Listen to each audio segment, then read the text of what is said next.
غامدی صاحب، ماہنامہ اشراق کے 2002 کا شمارہ ہے، اس میں دوپٹے کے شرعی حکم کے بارے میں آپ سے سوال کیا گیا تو آپ نے فرمایا دوپٹہ ہمارے ہاں مسلمانوں کی تہذیبی روایت ہے، اس بارے میں کوئی شرعی حکم نہیں ہے۔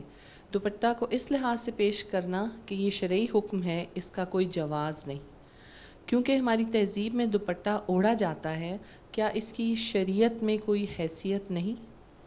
یہ بات یہ ہے کہ قرآن مجید نے عورتوں کو جو ہدایات دی ہیں، یعنی جب انہیں مردوں سے ملنا پڑے، مرد و زن میں کوئی اختلاط کے ملنے جلنے کے مواقع پیدا ہوں، تو اس میں ایک ہدایت یہ بھی دی ہے کہ اگر انہوں نے زیورات پہنے ہیں، بناؤ سنگار کیا ہوا ہے، تو پھر ہاتھ پاؤں اور چہرے کے سوا انہیں جسم کے کسی حصے کو نمایاں نہیں کرنا چاہیے۔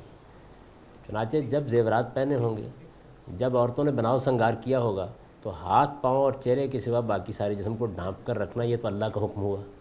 اس پر یہ سوال پیدا ہوتا ہے کہ اگر نہ زیورات پہنے ہوں، نہ بناؤ سنگار کیا ہو، تو پھر بھی کیا اس کا اہتمام کیا جائے گا؟ جواب یہ ہے کہ لازم تو نہیں ہوگا، لیکن پسندیدہ اب بھی یہی ہوگا۔ اس کی خود دلیل قرآن میں موجود ہے۔ بڑی بوڑھیوں کو قرآن نے یہ کہا ہے کہ وہ اپنے سینے کا دوپٹہ اتار سکتی ہیں، لیکن فوراً بعد یہ کہہ دیا کہ نہ اتاریں تو بہتر ہے۔ تو اس وجہ سے صحیح قانون یہ بنتا ہے کہ اگر زیورات پہنے ہیں، بناؤ سنگار کیا ہے، تو اس صورت میں تو ہاتھ پاؤں اور چہرے کے سوا باقی جسم کے ہر حصے کو ڈھانپا ہوا ہونا چاہیے۔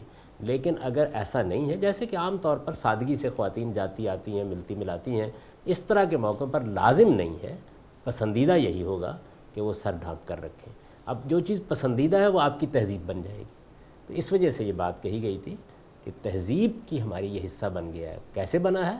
اللہ کے منشا کی وجہ سے بنا ہے۔